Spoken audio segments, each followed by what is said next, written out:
Since we've been getting all kinds of emails about the types of gear that I've been using up here, I'll just give you a quick rundown on this. This particular guitar is a nylon string classical style guitar. So this is the traditional construction and materials that have been around for 400 or 500 years now. And this one is made by a brand called Esteve in Spain. I got this 10, 12 years ago, and they're still around and they still make guitars. This particular one is called the Zambra, but I don't know if they make this one anymore or not, but they do have a few others that are just as nice and nicer. This particular one has mahogany back and sides, Spanish cedar neck, rosewood fingerboard, and a cedar top. And so it's a lot more warm, mellow kind of sound than what you would get with other woods. And this is one of the traditional ways of making them. They can also be made with rosewood and even spruce. I mean, you see some flamenco guitars with that. But those are flamenco guitars, and classical guitars are slightly different in the specifications and the type of music you play. So again, this is a classical. Traditionally they had gut strings before we had synthetic materials. Now we have nylon strings. The top three are just straight up nylon, and then these lower three are nylon with a steel winding around them, so they get a little bit more of a bright tone. And then these ones at the top can be dull or they can be bright depending on the tone you're trying to get. So you could have a nice round full tone, or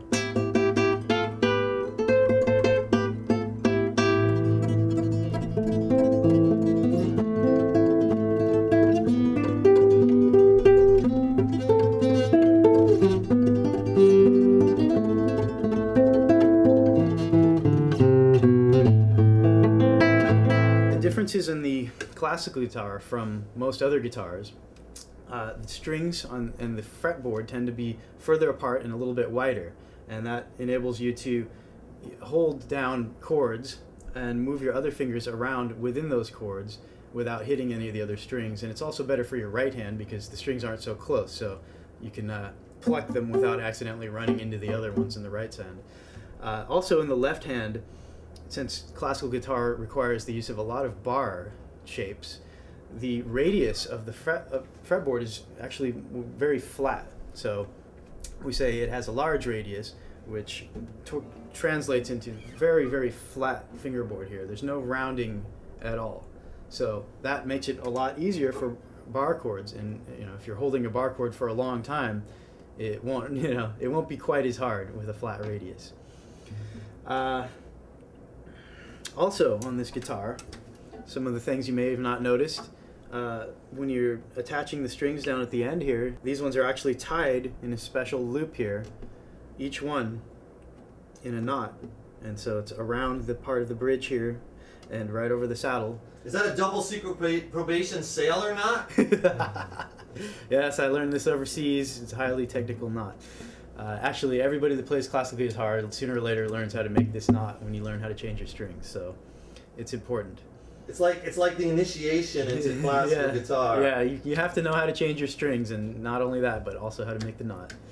The rosette is very nice too. If you've never seen how they make these, go look around maybe online or somewhere and see if you can find out, because it's very interesting. It's all these interesting little pieces of wood glued together, different colors in one long rod, and then they slice it in these very thin slices, like they made a sausage or something, and they're slicing off little sausage pieces, and then they line them up, and well, you should go look and find out for yourself. The classical guitar tends to be a little smaller than most steel strings as we know them, and again, this is the traditional shape for them, so it's not a really big body in order to be comfortable. You don't want to be holding something really big for long hours of playing. Just when you're practicing this for a long time, you want comfort. It does have a fairly deep body though, which enables it to get, you know, really full, nice bass tone. These guitars generally are made with solid woods for the tops, and they can have laminate or solid back and sides. And as you can imagine, for the nicer ones, the price is going to go up. So this particular one, like I said, about 10 years ago was around $700.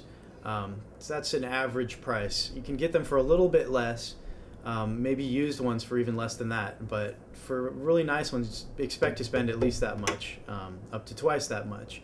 And it's a worthwhile investment if you're going to be playing guitar, because these things will last forever, you know. As far as you're concerned, if you treat it well, it'll be around as long as you are. So it could be a guitar you'll have your whole life, and you know, classical guitar was where it's at if you're going to be playing fingerstyle. One of the reasons I like this guitar is because it's got a great range.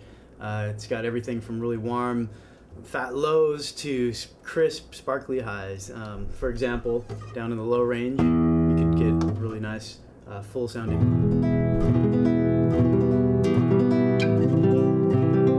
All the way to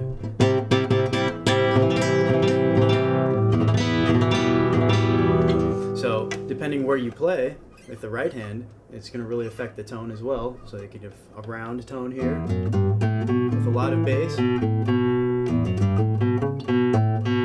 or back here you're going to get a more crisp, bright tone.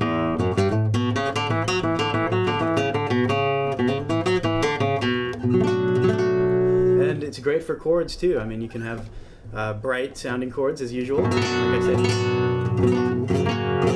or you can have a nice, warm, full sounding.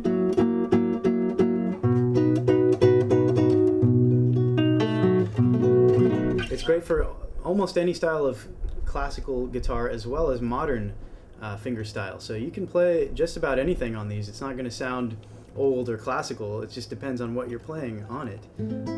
So you could play modern style pieces, you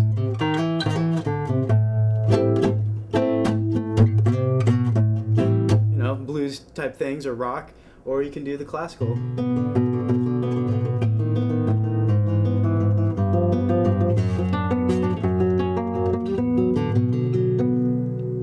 Well, thanks for being with us and checking out the video today. I'm Tyler with Next Level Guitar. If you have time, stop by our site. We've got plenty more lessons, all kinds of classical, fingerstyle, blues, rock, almost anything you could want. Have a great day and rock on.